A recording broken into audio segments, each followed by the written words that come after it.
Yeah. I love my HBCU. And boy, I love it, love it. I love it, love it.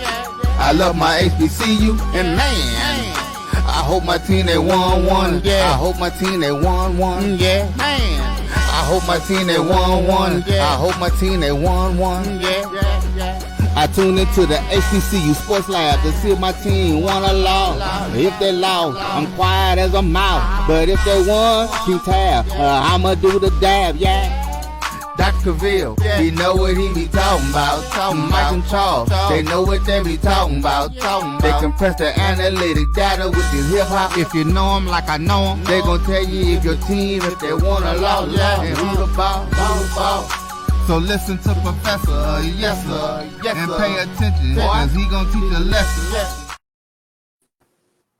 This is Dr. Cavil with Inside the HBCU Sports Lab. I'm back, Charles. Wilton, I'm back. Back in the building. Off of sabbatical. I'm feeling fresh. I've been to the Bahamas. I've been to the media days, all except for the CIAA. They make it a little too hard to make it. My understanding next year they moving to Charlotte, so I'm gonna try to do the full gamut, and then I'll retire for real. the prodigal son has returned. Yes, he has. Charles, he's refreshed. He's been on vacation and everything. I know, right? Yeah, man. Writing a little bit, getting things done. I'm not gonna say too much about the book. I'm still working through that, but everything else is pretty good. With that being said, let me do official. Mike is on assignment. He really is. He's in the Caribbean. We like flip space. I had my time. He had his. And then the other time, man, he was down in Brazil. He said he was on working assignment then. So he actually got paid to go to Brazil. How lucky can you be? Yeah, I need that mic job. That's what I need. I need that in my life. Brazil. Exactly. Brazil work truck? Exactly. Work truck? Like, where do you get this at? What kind of life? Exactly. Anyway, I said I just need to be in the luggage. Let me stow away or something. Let me see if I can make it down there. With that being said, he is in Antigua. I think it is this time, a little vacation and rest for the weary. I said it must be nice to go to the Bahamas, back to the Caribbean and get it done.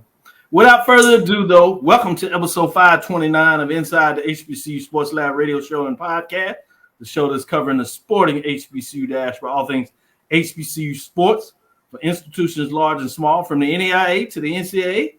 We share insights and information on the HBCU sports culture, HBCU athletic aesthetics to facilitate the story of HBCU athletic programs in the business of HBCU sports. I'm your host, Dr. Kenyatta Cavil, along with my co-host, Mike Washington, Charles Bishop. Mike Washington's out on assignment, so we have none other than Wilton Jackson II. Make sure you say it right, because my son is also the second, so I like to make sure people recognize that, so I know how it is. Not a junior. He's the second. It's a Thank you. It's a little different. We're filming from our home studios and sending a signal live to our KCOH 1230 AM studios with the Texas Radio Hall of Fame and none other than Ralph Cooper in the beautiful home of Texas Southern University from Houston, Texas.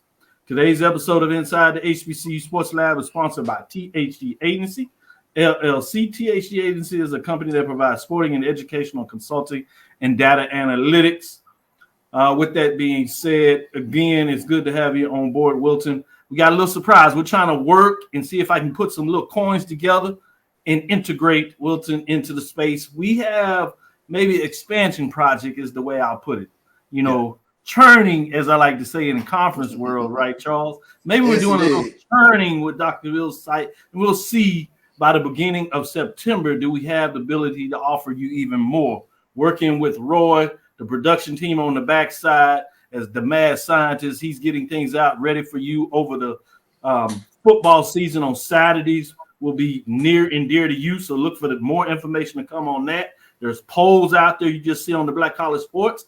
Get in and chime in. Tell us where you want to see us. Tell us where you want to see Charles. We're going to see if we can fit him in with his busy schedule, trying to do the show. He's doing some radio. He's doing some television. He's doing all this. He's being recruited. I was like, man, I done built a monster now. I can't hold him back. So we're going to have to figure if we get a little bit of time. Then you got Wilton over here, Sports Illustrated. So, he's a busy man. But, these people love HBCU sports, so they find a way to give it to you. So make sure you answer that seriously. Put in you get a chance as a fan to tell us where you think we need to be. What are the games of the week? What are some big games of the month? We'll see what we can do to make that happen. We have some folks to support us to do that. But I'd be remiss if I didn't relinquish this information now. Fraternity brother of mine, better known to everybody else as Coach Moreland. TSU mourns the loss of basketball legend Robert Moreland.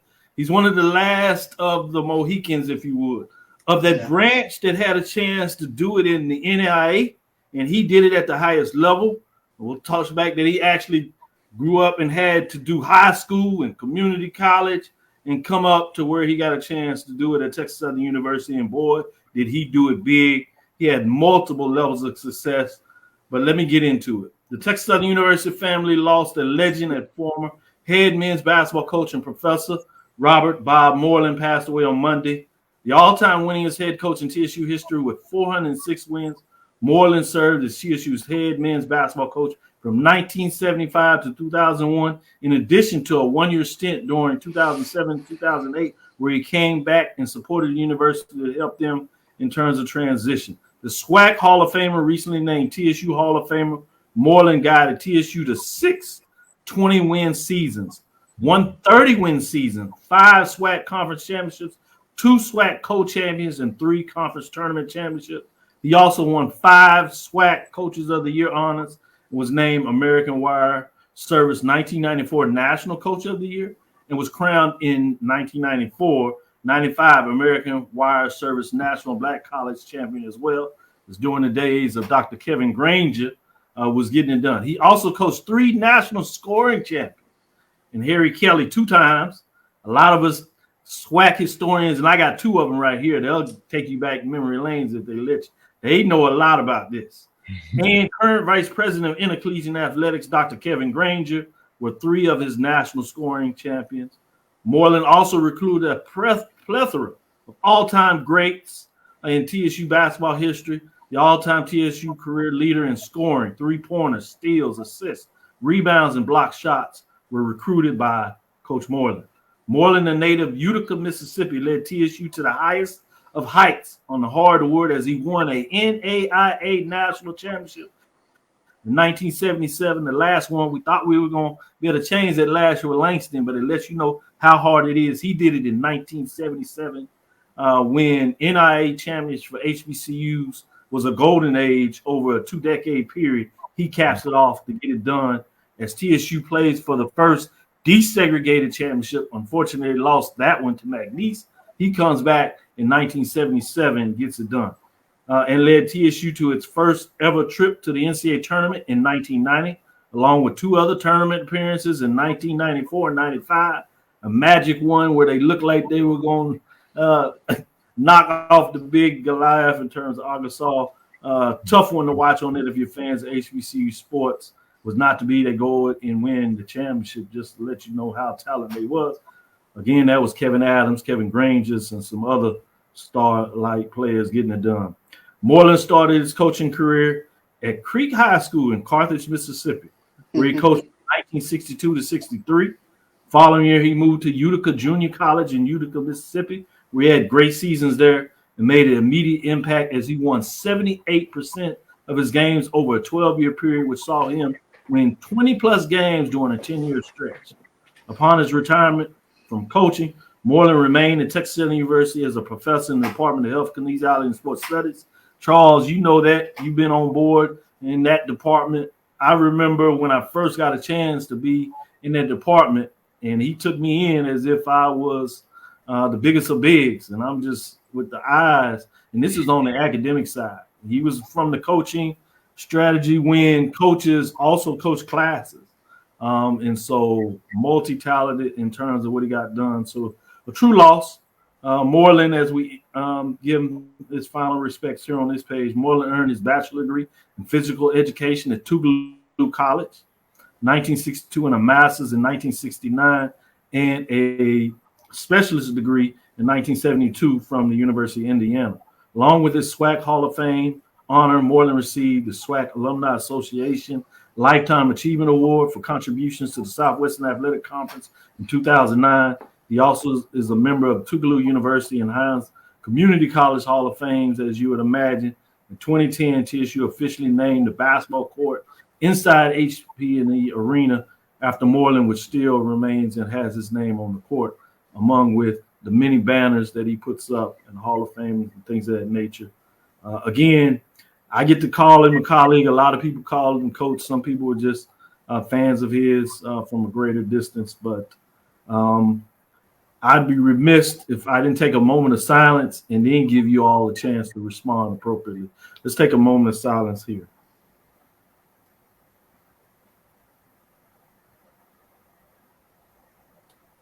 We like to do it right for our legends. So I'm going to start with you, Wilton, the youngest of the group, and give us a perspective of what you recall hearing about Coach Moreland or watching him on the sidelines. I think for me, Dr. Cavil, growing up in Mississippi, having seen high school athletes come up, the biggest era for me was, the Monte Ellis, Charlie White era. But I mean, going back before that, the names that you heard before that and the coaches associated with the players before that, you can't talk about those coaches without talking about Moreland. Even just the schools you mentioned, like Utica, Mississippi, Carthage, Mississippi. That's right up the road from me. I'm from Jackson. So these are the things you grow up, you know how sometimes people will tell my age and say, do y'all watch YouTube and look up old highlights and stats and things like that? Well, hey, I'm that person that had to go, look up these things as a kid at, 9 years old, and you had a That's why we have you on the show, brother.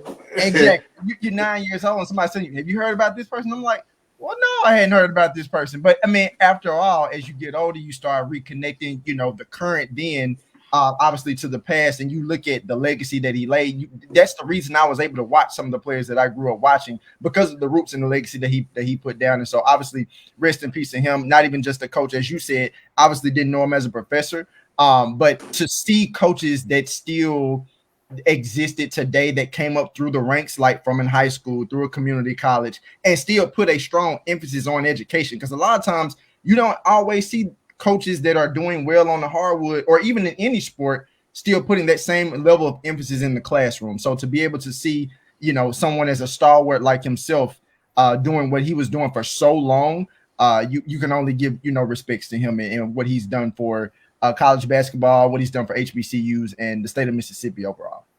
I love it. Well said, Wilton. Charles, what do you have to bring to the table? The first thing I kind of thought about was just going back to all the barbershop arguments that I used to hear with regards to Coach Moreland always being able to come back into Mississippi and get the talent that he wanted. I can hear my dad, I can hear my uncles arguing to this day about how did Coach Covington allow Coach Moreland to sneak back into Mississippi and still have Machine Gun Kelly. That was the first thing that really jumped out. But Machine Gun Kelly, JPS legend, Jackson Public Schools legend, SWAC legend, Texas Southern legend. You just grow up with the stories of the way Coach Moreland was able to go in and command the dinner table, if you will, being able to recruit. And we affectionately, call, Texas, Texasippi, because it's so many Mississippians over here, whether you're talking about Houston or Dallas. But you talk about the impact that he had in terms of bringing, guys like Machine Gun Kelly, Kevin Granger, Kevin Adams, to a lot of Mississippi kids, even going back, thinking about Theon Dotson, just so many players that he was consistently able to bring back into Texas Southern. And just looking at, the resume, recruited a plethora of all-time greats, all-time leader and career leaders in scoring, three-pointers, steals, assists, rebounds, and block shots were all recruited by Coach Moreland. That unto itself is just amazing. Yeah. When you think about the mark that he left on Texas Southern, the mark that he left on the SWAC, the mark that he left on basketball in general. And when we talk about basketball in the SWAC, it starts a lot with Texas Southern. And Coach Moreland, his mark is indelible with regards to HBCU basketball. Yeah, well said. I'm glad both of you all shared those points. Again, man, what a legend. And the fact that we had the chance to talk with him, in the classroom. And then on the inside of it, I was allowed to kind of come into the inner circle. So he used to have lunch once a week at a restaurant here. I won't name it because they're not a sponsor. But Granger would allow me to ride over there with him, and he welcomed me to the table. And you would just see legends, basketball-wise, come week after week. They would come and do their penance, sit at the table, in those stories that you talked about. And one of the things I would always remember, he said, even though he, retired for Texas Southern University, he said, Dr. Cavil, I like what you're doing. Take care of my Texas Southern University. I was like, I got you, Doc. I can work with it. Before we go to this break and turn the page and get into some more talking points in terms of me releasing, and we're going to extend this out. I'm releasing the top 21. Obviously, there's only 21 FCS HBCU programs, major division. So we're going to release all 21. There's a little under 30 Division II, particularly when you add an NIA, but we're going to release the top 21. But we're going to do this weekly. So this week we will do 21 through 15. Today we'll do major division. On Thursday we'll do mid-major division, which means next week we'll do 14 through 8. And then essentially the week before the action starts with the MEAC SWAC Challenge, we'll do the top 7. So please follow us over the last couple of weeks. We're going to do this a little different than everybody else as they release their full top 10 or top 7, top 5, top 20, whatever. We're going to slow bleed you to death. Let you know where they start at the bottom. We're going to give you that, and we're going to let these folks pick it apart and tell you why somebody is too low where they should be. And eventually they'll tell you why they may be too high. But before we do that, FCS All-American Team 2024 is out. First team offense, you have offensive lineman Nick Tace from South Carolina State is somebody to watch. And then you have first team defense. You got a couple of guys on this. Defensive lineman Elijah Williams of Morgan State, linebacker Eric Hunter, Morgan State. You have defensive back Kenny Gallup Jr. I got to talk with these guys during the MEAC football media day. Man, it's going to be some good football in the MEAC. I'm a love of SWAC. SWAC is deep, and we're going to have our fun regardless of what we see, coaches, new, old, what's going on. The SWAC going to SWAC. But MEAC, in terms of some talent, it's some folks there that's going to be interesting and fascinating to watch. First team, special teams, because it's a critical part of the game. Punter Trey Wilholt of FAMU.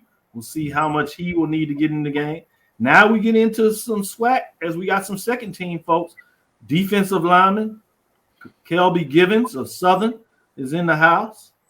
Defensive lineman Malachi Bailey, Alcorn State.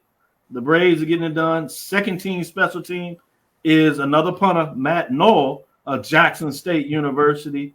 Finally, I would like to say is Howard's Jarett Hunter, named Stats Perform 2024, Walter Payton Award preseason watch list. And I'm sure there are going to be other folks that are added to this as things come up. Preseason watch list also is Miles Crawley, Grambling State, redshirt senior, 6'3", 185 Southwestern Athletic Conference.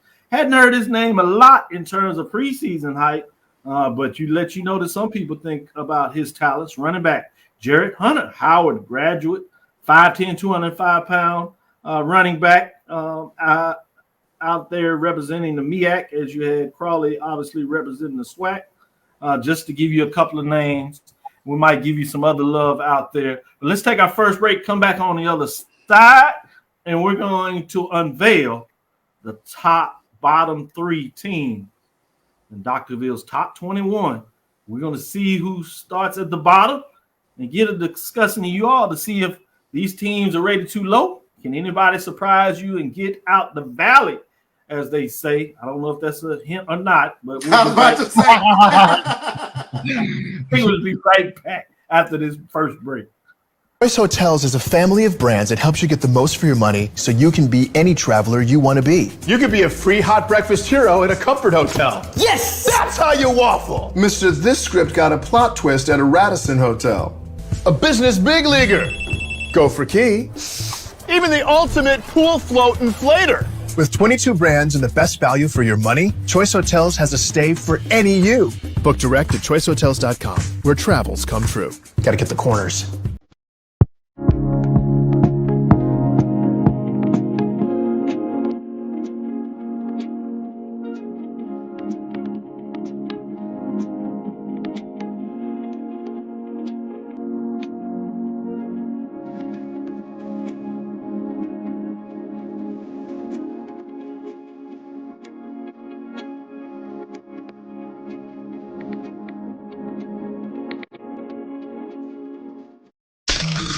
The human voice has always connected audiences with experiences. Major brands all across America have trusted Cover's voice time and time again. Conversational, powerhouse, intelligent, and sincere. That's the voice you need for your creative marketing process. KEAVERSVOICE.com. Cover's Voice, Cover's Voice, CoversVoice.com. Always on, all the time. Since 2002, Empowerment Resources, Inc., a nonprofit organization, has empowered more than 1,500 youth and adults in Duval and surrounding counties through its programs Journey into Womanhood, Girls Mentoring, Life Skills for Teens, and Parenting Education Coaching. To get involved with programs, volunteer, or donate, visit www.empowermentresourcesinc.org. Follow us on social media, facebook.com/empowerment.resources and instagram.com/empowermentJAX. Troy, you work here? I'm never not working. Like Head & Shoulders Scalp Shield technology, up to 100% dandruff protection, even between washes. Never not working. Never not working.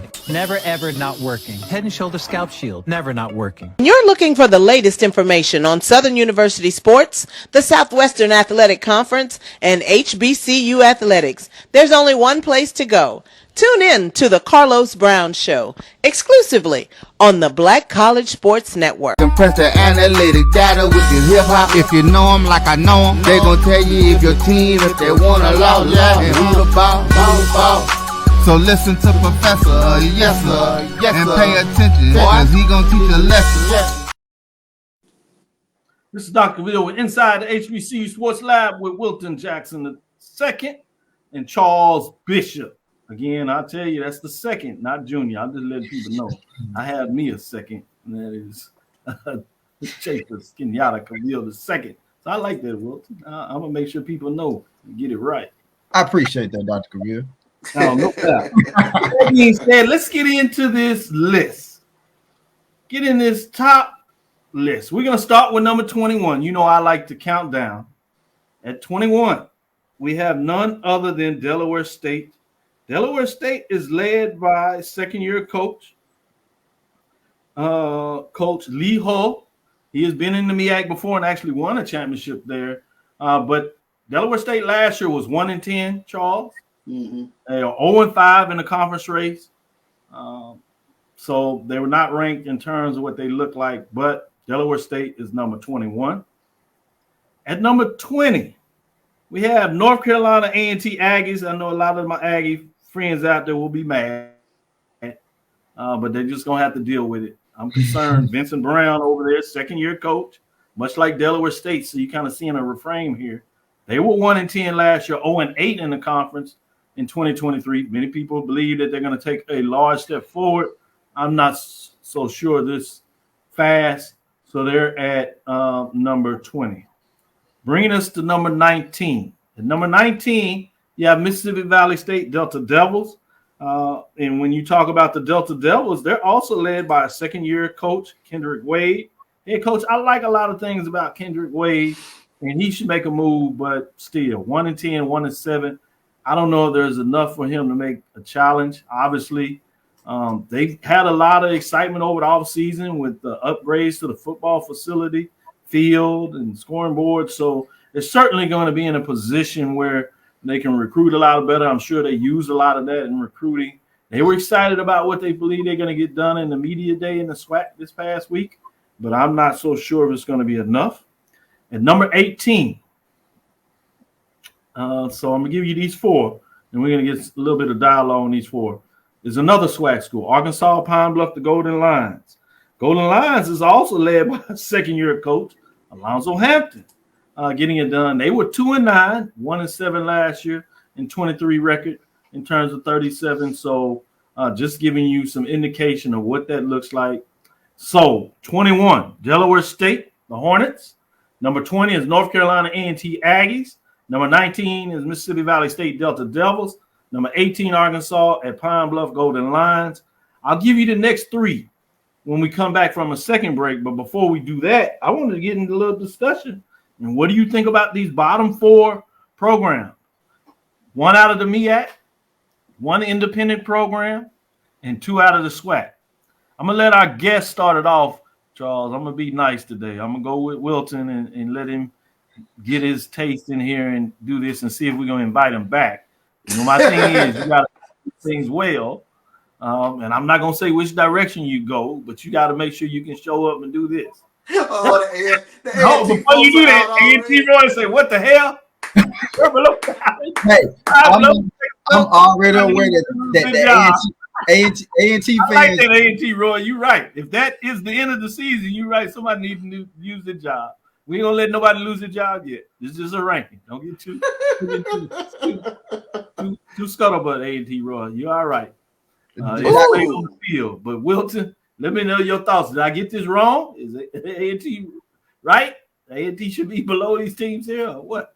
Doc, you know what? One thing I know about A&T fans, they gonna always be mad whether it's good or always be something to say. Like I can say that about A&T, FAMU, Jackson State, Alcorn, Southern. Like it's always gonna be something every single time, no matter what. Even if you get it right, it's gonna still be something.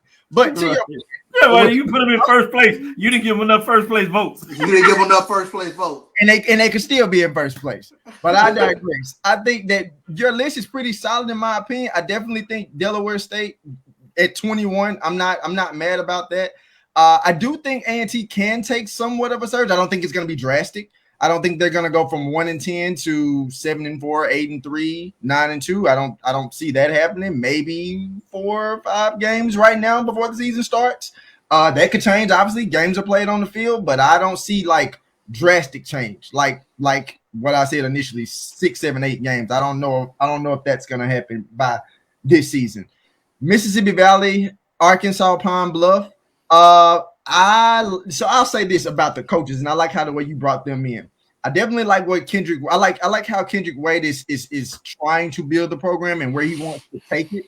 I definitely love the energy from Alonzo Hampton and Arkansas Pine Bluff. Yeah. I think so with them, it's more so about making sure players are playing together. You know, more so less than make sure they're playing together, but then also making sure that they are playing for each other. Because sometimes there was some issues with that through the season with them last year, not turning the ball over so much because they would start off in games and then they would almost just like deconstruct, like they would just fall apart.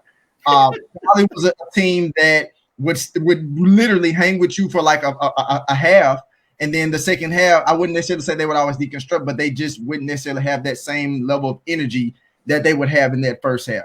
So honestly, I'm not mad about this list. I definitely still give the edge of Arkansas Pine Bluff over Mississippi Valley. Maybe you put A&T above Valley if you want to. For the A&T fans out there that might feel a little bit better than being in 20 and putting them in 19, maybe.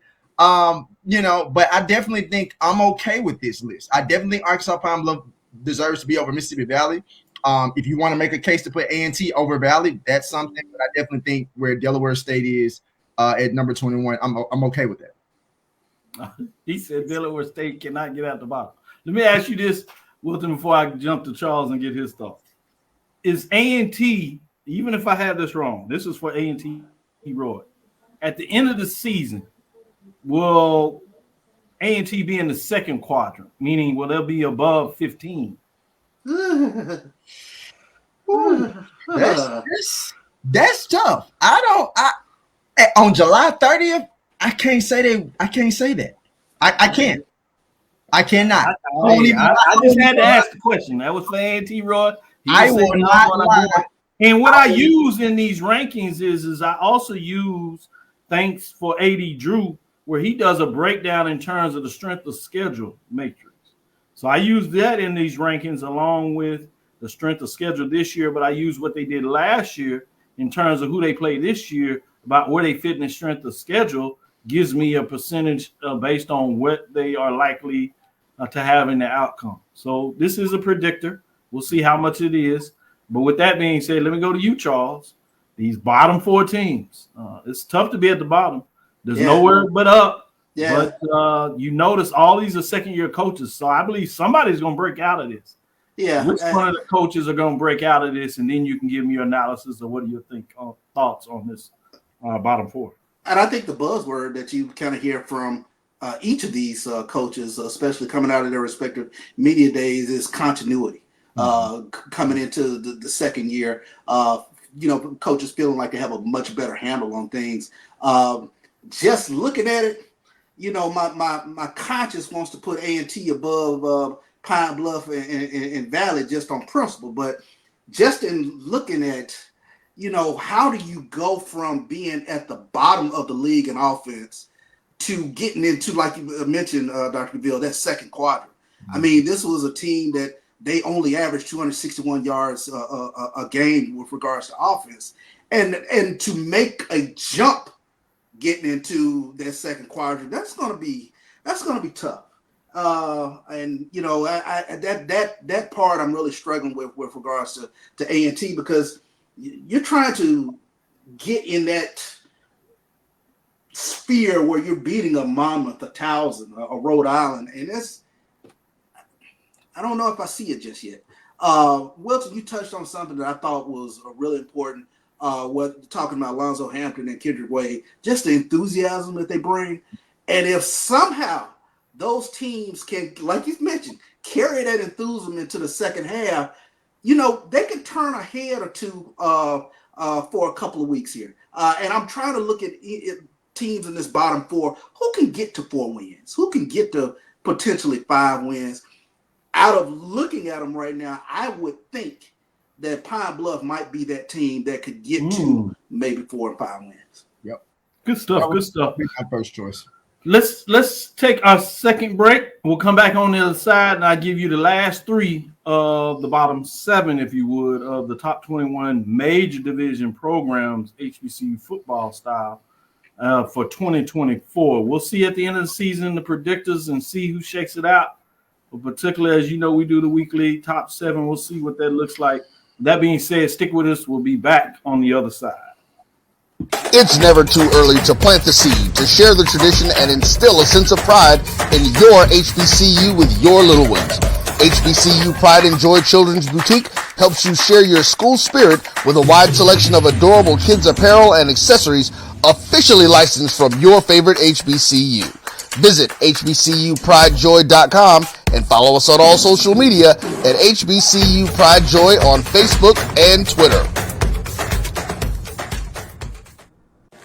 Supermarket sushi, really? No. Wait, Troy, you work here? I'm never not working. Like Head & Shoulders Scalp Shield technology, up to 100% dandruff protection, even between washes. Never not working, huh? Oh, Troy, you're such a good teacher. Yeah, I know. Never not working. Never not working. Never ever not working. Are you serious? Never not working. Dandruff protection that's never not working. Head & Shoulders Scalp Shield technology. Hey, grab me one too.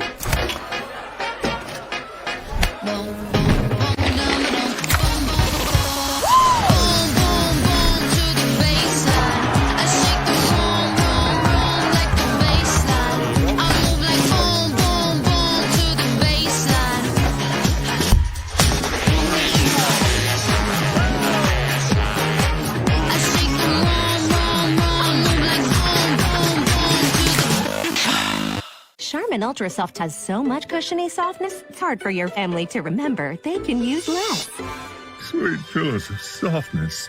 This is soft. Holy Charmin. Oh, excuse me. Roll it back, everybody. Sorry. Charmin Ultra Soft is so cushiony soft, you'll want more, but it's so absorbent, you can use less, so it's always worth it. Now, what did we learn about using less? You gotta roll it back, everybody.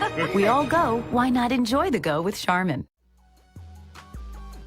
This is the Dean of the College of HBCU Sports, Kenyatta Cavil of Dr. Cavil's Inside the HBCU Sports Lab with Mike Washington and Charles Bishop. Come mix it up in the lab where the course lecture is in session every Tuesday from 6 o'clock p.m. Central Standard Time on Facebook Live, YouTube Spreaker, or the BCSN app. As we discuss all things about the HBCU sports culture, including exploring the week that was in the sporting HBCU diaspora, as well as the upcoming week of HBCU sports. With me, the Dean, the College of HBCU Sports, on Dr. Cavil's Inside the HBCU Sports Lab with Mike Washington and Charles Bishop. Course lecture dismissed. Compress the analytic data with your hip-hop. If you know them like I know them, they gon' tell you if your team, if they wanna lose, and who the ball. So listen to Professor, yes sir, and pay attention, cause he gon' teach a lesson. This is Dr. Cavil with Inside the HBCU Sports Lab with Mike Washington and Charles Bishop. Mike Washington is out on assignment, so we have none other than Wilton Jackson II is in the house. We have the remaining 3 in the bottom 7, and we said we would release this week. So we're going from 21 to 15, which brings us to number 17, which is Texas Southern University first-year head coach Chris Dishman. Famously of the Oilers, and played with a couple of other NFL teams during his NFL stint. He is leading the Tigers. The Tigers last season were 3-8 overall, 2-6 in a lot of ways, probably cost the former coach's job, which brought in Chris Dishman the first year. He's above some of the second-year coaches. I don't know if that's something to say about the talent over at Texas Southern University. Also, in terms of the schedule, I think it helps them out a little bit in terms of who they have on the schedule, particularly those that are going to be at home. So I'm fascinated to see what that looks like. Then we have Hampton Pirates. This might surprise some folks in terms of them bringing in a head coach, Trent Boykin, first-year head coach, late in the process, didn't get a chance to recruit or anything. But there's some talent on that Hampton team. In fact, they went 5-6, 3-5. Oddly enough, transfer portal didn't hurt them too much. They didn't lose a lot over that period, and they got probably, arguably, for a lot of folks believe, the best quarterback in terms of HBCU football going into the season. So it'll be interesting to kind of see what that looks like as people are going off in terms of the question. I'm going to leave that alone. By the end of the conversation, I will bring some of this talk up and bring it to folks. Lonnie Shaw is doing what he does and just letting folks know how he really thinks. And then we have first-year head coach, Southern Jaguars, that was 6-5, 5-3. They let go of their coach, who's still in the league, offensive coordinator with Grambling in terms of what's going on there. But Southern Jaguars will be led by a veteran in terms of his coaching pedigree. First time to lead the program, which is Terrence Graves. He's taken over, as I said, a team that was 5-3 in the conference play last year, 2023. So 17, 16, and 15. Charles, what are your thoughts in terms of these bottom 7? I know it's hard for you. Traditionally, you see Southern tends to be up. So I know where you're going to say the team that's going to break out of this or whatever that you're probably disappointed in the rankings. But it is what it is. And I want to see if I hold true. Did I startle you a little bit with these next 7? Anything get your nerves kind of nervous in seeing these teams at the bottom 7, or did I get it right? First-year coaches is the theme with these 3. Yeah, I would have to think Southern obviously has some momentum going into the year, especially when you talk about Kendrick Grimes back there in the backfield, Noah Biden coming back for another year.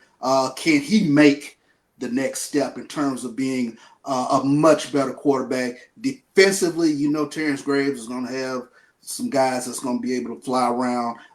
Southern becomes a really intriguing team in the SWAC West, but watch this. And it's just unfortunate the way Texas Southern wilted last year. They were decimated by injuries, but it's going to be very interesting to watch this team this upcoming year because they bring back Jace Wilson. He was, and when you talk about throwing him into the fire, he afforded himself very well last year. Huge upset win over Alcorn, where I think he kind of got over the hump, if you will, in terms of just progressing through the course of the season. And you take a look at some of the pieces they got. Jarett Johnson, who I think is going to be a matchup nightmare for a lot of teams. You talk about Shanzavia Lewis being in the backfield this year. That they become kind of an interesting team, just kind of looking at some of the teams that will be coming to Houston. And Hampton that's another intriguing team. 5-6. They were the #1 rushing team in the CIA last year. They bring back a juggernaut running back in Elijah Burris. That's a team more so than A&T, excuse me, A&T fans, that I really think can make that jump into second tier, maybe bottom of the first tier, but it's going to be a challenge with a first-year coach. So, but we'll see what the Hampton Pirates have. See, this is where I get Charles every time. They forget to look at the schedule. Wilton, let me give you some cheat notes. Okay. Check out this Southern schedule, because I know you feel a little something about Southern too. Because y'all go back to all y'all little history. We talked about Coach Moreland and all that history. Y'all get caught up in the fan-fed Southern was this. But just because they play Jackson tough and y'all got to deal with them, that's a different thing. Everybody else ain't got the same hiccup in terms of Southern in their mind. But this is Southern's schedule. Southern's on the road at McNeese. Southern's on the road at Jackson State. Southern's on the road at Prairie View. Southern's on the road to Texas Southern. They do get Alcorn at home. But Southern's on the road to FAMU. Southern's on the road to Huntsville, Alabama A&M. So that's their road schedule. Yeah. Can they get 3 of those? You said about 6 games, right? That was 6 on the road or 5 on the road? That's 1, 2, 3, 4, 5, 6. 6 on the road, 5 of them conference, 4 of them conference. Well, Doc, you know how Southern is when they come to Houston now. They got two road games in Houston. The home field advantage becomes negligible. Yeah, but I'm saying I agree with that. I'm not saying that fans are not going to follow them and get them upset. But I'm talking about when you talk about the talent and playing all those road games. That is a large road games, and that starts to add up. Yeah. So, and it's not like Texas Southern has any fear of Southern. They've been in the last couple of years. I don't give a damn. 2 of the last 3. They put the whooping on them. So Texas Southern, it is not. Maybe you can think about Prairie View, but hell, Prairie View just whooped their head last year too. That's true. I'm not sure how many schools you talking about with their fan base. And the players ain't gonna be intimidated about them. They can bring as many fans they want. Boy, you come back fired up. You got AMT folks here. Hey man. Hey, I just do my homework. I've been on a sabbatical. Y'all been talking and doing all this. I've been doing the data. I've been doing the research. You know what I do? I believe in Mike. I like Mike. Mike said, go do your homework. Go do your data. I like to look at the schedule because particularly when you look at the SWAC, MEAC is one thing. It's a 5-game gauntlet and you got to go through it. And I think that's tough as hell because they all packed up and you just don't feel like you can lose anything. I think you're still going to find a team with 2 losses. But you want to have the right 2 losses because you want it to be in your favor in such a way that you had the head-to-head tiebreakers. And at the right time, you're gonna get 2 losses as well, right? But the thing in the SWAC is the problem you got is you have these unbalanced schedules, meaning everybody doesn't play anything. So some schools are going to get the benefit of a schedule that is friendlier, I would say, versus those that are not. I'm not even going to get into it with A&T. They playing what they think is the mighty, mighty Colonial, and now they got to figure that out. That's a whole different devil's trick. They made that bed. They got to lay in it and find a way to win some goddamn games so we can be put them high in bottom 7 on that list. And so that's up to them. They got to figure it out. Put some money. They just had $200 million. Put some of that money in athletics. Get some scholarships. Go pay you some more. Let you pay them now. You go pay them. Go get some money. Pay you some talent. So that's what it's going to take to be in the Colonial. I'm sorry, Coastal, whatever y'all want to call it. Wilton. Charles, he came back excited. He came back lobbing grenades. I'm sitting over here like, clear. No, for real. Hey, Wilton, let me know your thoughts on these three here. Yeah, so when I listen to you talk about Southern schedule, out of those 6 road games, clearly I don't have them winning 6 road games right off the bat. I think to your point, you asked, do they win at least 3? There's possibility they could win 3 or 4. Do I know which 3 they're gonna win today? We don't know, but I definitely say out of the 6, half of them they could potentially win. Man, if they go 4-6 on this road trip, that means 3 of them are probably conference games. That's true. They're gonna win 3 at home. Yeah. Shit, they in championship race. They 6-2 at worst. Yeah, hell no, that ain't gonna happen. You crazy? Well, this is crazy. Y'all crazy. Y'all can't add. This is my math class, stats class. This is a Southern team that was predicted to finish pretty high in the SWAC West this year. No, they was at the bottom. Yeah, they were. I'm talking about somebody else. They were at the bottom. You think about last year? I am thinking about last year. Everybody fell in love with the head coach that they fell out of love with so fast and put the boot on him. Send him up to North. Charles, he got all the grenades today. Please, like we need to just duck. We need to duck. But no, I'll say this. I think on paper, when looking at those 3 teams, I think the team that has probably the most talent returning coming back, obviously, is Hampton. First year coach. So depending on what structure, what style he wants to run with their program will determine a lot about where they go. But as far as like the talent that they're going to bring back, that's a very dangerous team, in my opinion. Probably the most dangerous. When I look at Texas Southern, if there's a team that I would say shake some things up, shock some people, I wouldn't necessarily be surprised based off some of the players that Coach Dishman has brought in. And where he's looking to take the program. I don't know where it's gonna go again on July 30th. But if he does shake some things up, it won't necessarily come as a surprise. And with Southern, all I can say is I hope Coach Graves, with his history in the SWAC, his history with Southern and Grambling, and specifically now Southern, I hope he can win some games, because if not, they're gonna push him out soon too. So you got 6 games to make your mark. Yeah. Hey, man, I'm gonna get political on y'all. I'm putting like that. Y'all weird.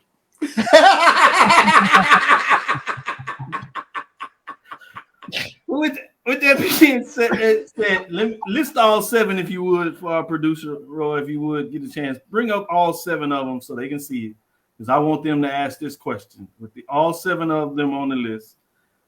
Starting with you, staying with you, Wilton. Which of these 7, I think I know where you're going, because y'all hate to admit it, but y'all love some Southern Jaguars. Which of these 7? I love Baton Rouge. I knew I'd get y'all to pause on that one. With that being said, these bottom 7, which 1 or 2 of these bottom 7s at the end of the year you're going to be like, see, Dr. V, I told you, they're not going to be at the bottom 7. Wilton? I think for me, I would have to say Hampton, and I would have to say I'm probably gonna go with Southern, Hampton and Southern. Well, give Southern some love. It's hard. Oh, it's hard. Oh, it's hard. Hey, man. You're a professional. Do what you got to do, man. Hey, I think the teams that will not be in the bottom 7 are I'm gonna go with the Hampton Pirates.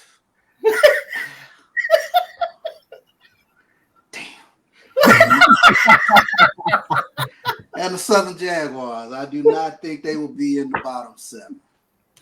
Boy, I tell you, for folks that grew up hating the Jaguars, I can't believe y'all give them so much love. But hey, it is what it is. We're equal opportunists.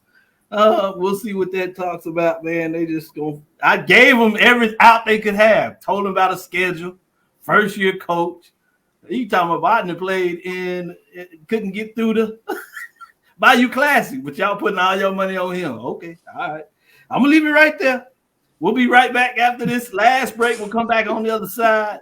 I'll get a couple of thoughts from these guys. We'll see if we can get in a little bit of this legislation lawsuits are out there and get their mind in terms of where and how this may affect HBCUs. I might provide a little more information there as well. To stick with us after this break. Obviously, we're all excited about football, but there's the business side of this coming out, and we need to know how we're going to be able to move forward as HBCU football programs. So stick with us after this break. If you think all pads are exactly the same, think again. This is Always Ultra Thins reinvented with the Always Triple Protection System. This pad wicks gushes 90% faster, absorbs even more so you can feel dry, and locks odors in. Rethink your pad for up to 100% leak-free and odor-free comfort with the totally reinvented Always Ultra Thins. This is always like never before. The Cavil Group is a Florida-based marketing and training consulting firm. We help businesses communicate to their target audience and engage them in conversation. We also help to expand their audiences, which will ultimately result in growth for those organizations. In addition to being a certified constant contact specialist, my colleagues and I are also certified in John Maxwell Leadership Principles. We use these proven principles to conduct workshops, training, and private coaching sessions for individuals and companies looking to take things to the next level. Contact us to schedule a free consultation. Issues today, don't delay, call Cavil. Nope. Nope. Come on, him? Ooh, I like him.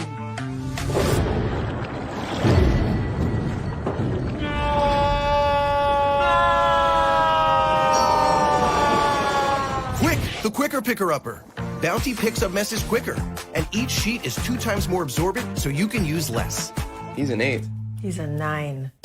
Bounty, the quicker picker-upper. This is Brian Fulford. AD Drew and I are co-hosts of the BCSN Sports Lab. We talk about all things related to HBCU athletics. From the games, teams, coaches, and fan interest stories, we cover it all. You can find our shows on Facebook at BCSN Sports Lab, YouTube at MyJBN Online, and everywhere you listen to podcasts like Anchor, Spotify, Google, and Apple Podcasts. You can also find the show on the Jericho Broadcast Network's app. Make sure to download. We look forward to you joining the conversation and being a part of the show. Compress the analytic data with your hip hop. If you know them like I know them, they gon' tell you if your team, if they wanna lose, and who the ball. So listen to Professor, yes sir, and pay attention, cause he gon' teach a lesson. This is Dr. Cavil with Inside HBCU Sports Labs. Really interested in your thoughts from various perspectives of this U.S. District case, obviously known as the House case. U.S. District Court's Judge Claudia Wilkins is presiding over this case. This is the case that we've heard about for some time now, with the money going to players over the last 10 years. There's a standing and allowing players to be paid a nominal amount. It looks like they capped it at about $23 million in regards that will be split over various sports. But the question I kind of had here is going to be surrounding of how this will affect HBCUs. But I wanted to educate our listeners a little more and get some other stuff out here that while it looks like this case will probably move forward, it's going to be fascinating to see what that looks like. We've heard, or if you hadn't, that Houston Christian University obviously had a lawsuit and went to the court, back to the judge, and saying that they were not really a part of this, didn't have the decision parts of it, but financially as a conference and institution that they're going to be liable to pay as this is spread over the Division I schools. And so it's going to be interesting to see what that looks like. Now it looks like you have maybe 2 state attorney generals getting into the fray. Specifically, attorney generals of Montana and South Dakota are considering legal action to challenge aspects of the House settlement. According to Sportico's Danielle Libet and Michael McCain, who explained, quote, the AG could maintain and enjoy the standings by distressing. They represent their respective state governments, which is turn charter and finance the public universities that are parties to the settlement. by virtue of the NCAA membership. From that lens, states' monies, i.e. taxpayer monies, are at stake in the settlement. So too are state governments and university officers' duties to oversee such monies and meet related fiduciary obligations. The AGs might insist they should have been consulted in the settlement discussions and should have been able to seek modifications before its approval, end quote. However, we've seen this, that the U.S. District Court Judge Claudia Wilkins, quote, probably would be opposed to deny these motions to intervene. For starters, neither the AGs nor the states they represent are parties directly to the litigation. Remember, they sued the P5 schools, now the P4s, if you would, thus lacking standings, while the AGs consist in the public universities in their state all fall within this. So I told you a little bit about that side of it. There's another part of this. The plaintiff lawyers in the House case, those are the P4, P5 schools, have asked U.S. District Court's Judge Claudia Wilkins to move the date of the hearing for preliminary approvals from September to August. That's September 5th to August 12th to the 14th, or August 19th to 22nd, according to the U.S. Today's Steve Berkowitz. So a lot of transition is going on here, just to kind of keep people up to date, that this is going to be very fluid. We'll keep you from a sports perspective update in terms of the access I get to a lot of information from a sport studies perspective of some of the latest. But I wanted to kind of go back and take a step back. Obviously, Charles, Wilton, you probably have heard that the scholarship limitations have increased for just about every sport. I think women's was the only one that basically stayed in place. Since then, a lot of people were talking about how this may affect HBCUs, but you may not be aware of the fact that these will not be full counter scholarships, that they'll be able to give out partials. They do not necessarily have to go to the maximum. There's a lot of talk, even from the P5, certainly G5 schools, that they will not go to the maximum. G5 probably will not be able to afford to go to the maximums. The low major, mid-major, depending on how you talk about it in terms of the other sports, they're unlikely to probably be able to give the full scholarships. But we talk about HBCUs. What are your thoughts, Charles, from your perspective, of this new robust update of HBCUs in terms of how will this affect them? For those out there that may not be aware, there are many HBCUs, particularly in the what we call Olympic sports, that do not give the maximum number of scholarships at this time. So with that kind of a lot that I put out there, Charles, you can take it away and decide which direction you can go. I see the pain on your face in terms of it's just a lot to wrap your head around, but be true. Tell the folks what you think. Just from a fan perspective, I mean, how do you go about funding? How do you go about funding the Olympic sports? What does it mean for your current stakeholders? How much more will they have to dig in their pockets to support your various programs? I did read a very interesting discussion in terms of what the increase in scholarship limits could potentially mean with regards to athletes looking at HBCUs. Whereas, and you kind of heard a lot of coaches talking about that in terms of we scanned the transfer portal, but we brought a lot of younger guys in. We went back to high schools again. So in terms of maybe the high school athlete gets another look-see, if you will, whereas we saw for a period of time with regards to the transfer portal, you were getting older, more established players who were kind of eating up scholarships and things of that nature. So what does it mean for potential high school athletes that might get an opportunity now where they were kind of getting locked out for, maybe a 2-3 period year of time? Well, similar question to you in terms of what do you see the space for HBCUs?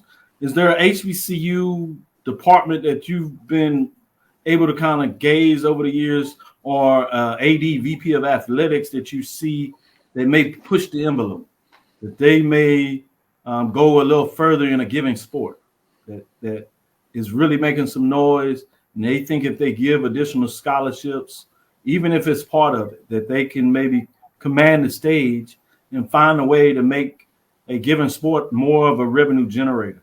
Do you think that exists out there in this space? I think it's possible, Dr. Cavil. I can't say that I've seen it happen yet, though.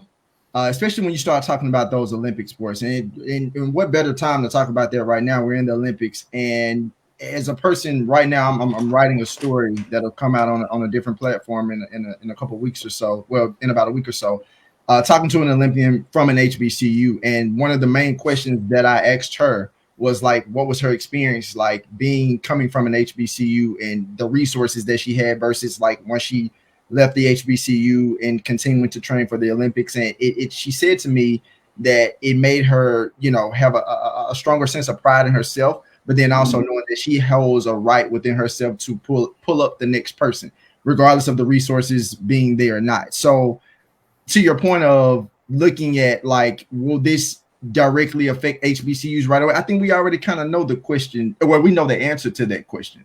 It's probably not going to affect a lot of HBCUs right away. And also to hit on a point that Charles said in terms of recruiting, because they're not going to get more scholarships in that regard, you are going to miss out on some of those potential pieces that could come into your program, because they may say, hey, maybe they're not going to an ACC school or a Big Ten school per se, but maybe they're going to a G5 school as opposed to coming to an HBCU, because it literally is more scholarship money at this school. And it might not be a huge difference. For some it might be, but then for some it might not be super huge. It might just be that, hey, if I don't take this money to go to school, then I'm not going to have a way to go to school. And it really, and for a lot of athletes, that's one thing I've heard from a lot of them, whether big or small, is like, I needed this money to go to school to either play ball, whether it was volleyball, basketball, football, track and field, you name it. They needed the money to go to school, and for whatever sport that they were doing, that also helped with education, and they had to take the money. Yeah, it's fair to put that out there, and I think that's an important concept and why I wanted to ask you. One last thing when we're talking about these business side of this, so we can kind of get into the discussion. You also seen the NCAA came out in terms of what the NIL rulings, where they were talking about if a organization, collectives, or a business from an institutional perspective was going to pay a player for their NIL likeness, right, at the amount of $600 or more, they had to report it to the NCAA. It didn't mean that the NCAA is going to stop it or anything. It just says report it. Now, there's a second part of this, because this is a 30-page document. It talks about what that looks like, but in that, it also talked about the collectives. And so there's some questions in regards to collectives maybe moving in-house and how this component of the $600 may affect them. But I do want to make it clear that this is just a reporting mechanism. It doesn't sound like they'll be in a position where they'll be able to say, yes, they can or can't take this. But from an HBCU perspective, in conjunction with what we're just talking about, how much more important do these collectives, if we want to use that framing, booster groups supporting HBCUs, how much more do they become important to supporting even in terms of SWAC competition? Not looking at outside of that, Charles. What are your thoughts on that? It becomes really important, but the thing that jumps out for me, I think you do get to a point where you start to become strained, especially if it's not deductible. I think that's the thing that really, kind of hits you in your face. Is like, I'm putting resources into my beloved program, but you would love to see some sort of benefit in that regard, especially if you can write some of it off. Yeah, and that's the second part of this, is that they are pretty clear that if you cannot clearly show that this is nonprofit side of it, that you are paying like an NIL, which is fine, but you can't write that off as a tax relief. Yeah. So that's going to be interesting from that perspective. In terms of $600, I mean, there are HBCU alumni out there that could see and rationally pay, $500 to an individual to represent, their business, whether it's consulting or whether they are in private practice as a lawyer or a medical doctor, dentist, right? A practitioner, they can do that. Or if they own their own entrepreneurial business or a smaller or mid-sized business that would certainly see the benefits of advertising their business, right? At 500, a small plug, you're welcome to make sure that you contact us. If you're interested in advertising on the show, we can get your information out there. And you'll see us do more aggressively of network coming up to the fall to make that. But turning it back to the HBCU, Wilton, last question for you is that perspective. What do you see that threshold? Do you see people staying under that threshold so they don't have to worry about it? Or do you see it as no big deal? Those that want to pay athlete $1,000 will just do what's necessary in terms of signing the paperwork and sending it over? I think you're going to see people make the choice that they want to make. I think that if they want to give $500 or $600 and stay within that threshold, that's what they're going to do. But then, of course, in every bunch, there's going to be somebody that always goes above and beyond, that wants to give more. And I think for those that want to give more, they've already been knowing ahead of time before probably this threshold was even put in place that they were going to give more regardless. Because there are some people for their programs, if they graduated from their program, if they're just a devoted individual to their program, they're going to give back to their program no matter what. You got fans. I'm just using this as an example. You got fans from Texas Southern in 1965 or 1970 or 1950. I want to give a scholarship to that player right there. And I don't want to give it to nobody else, but I want to give him or her $600. And that's what I'm going to do. No matter what it is, who it is, that player may not never see the field as much, or whatever sport they do, they may not be as the most important player on that particular team. But if that person who's a devoted alum that loves this school that much and they have their mind made up that they're going to give this particular amount of money to a person, that's what they're going to do. But there's nothing that you could say to change their mind. Right.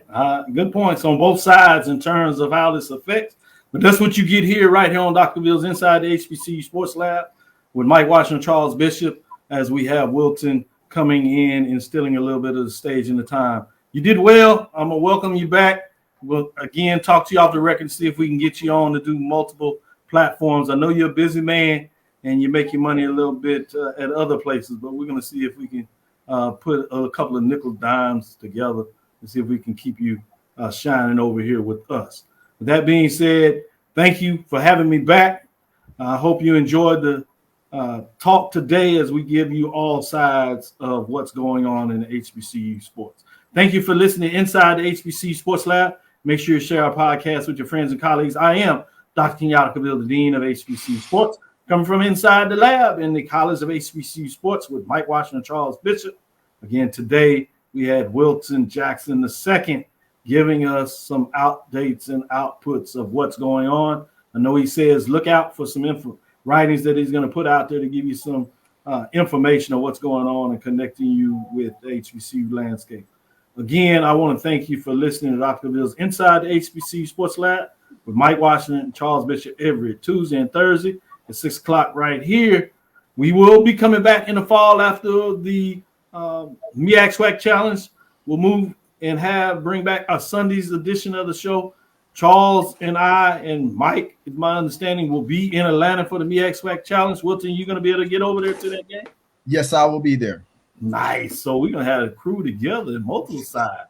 We might do a little something. We will do something that Saturday. It'll be from a Black College Sports where we'll bring all the show and a lot of people together to bring you that. We look forward to Thursday as we discuss the latest news in the lab. Follow me, Dr. Kenyatta Cavil. That's on Twitter, Facebook, and Instagram, DrKenyattaCavil. I know what the other guy wants to call it. I'm calling it Twitter. I'll be damned. Inside the HBCU Sports Lab 1. You better be lucky that I even still on the platform. Facebook and YouTube, Inside the HBCU Sports Lab. Like so many people are left, you can see that they're losing that money, but it's a whole different discussion. Dream big. Continue to move forward. We will talk with you soon. Charles? Of course. Now, Wilton. Get it right. I'm just going to let you know. I don't play that. Charles, nice to you. Lecture. Dismiss.